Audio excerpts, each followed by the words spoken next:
একসময় আফগানিস্তানে বিপুল সংখ্যক হিন্দু, শিখ ও অন্য ধর্মাবলম্বীর মানুষ থাকলেও যুদ্ধ সংঘাত, ধর্মীয় বৈষম্য ও নিরাপত্তাহীনতার কারণে তাদের বেশিরভাগই দেশ ছাড়তে বাধ্য হন।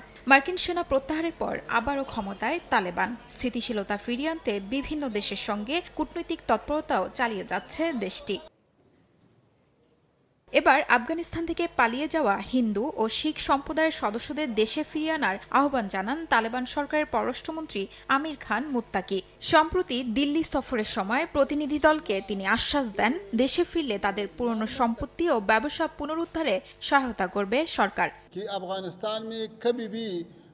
যে হিন্দু ও শিখ ধর্মাবলম্বীরা বিগত কয়েক দশকে ভারতসহ পৃথিবীর বিভিন্ন দেশে পাড়ি দিয়েছেন, তাদের দেশে ফিরিয়ে আনার আমন্ত্রণ জানাচ্ছি। আমি কথা দিচ্ছি, হিন্দু ও শিখরা আফগানিস্তানে ফিরলে তাদের পুরনো সম্পত্তি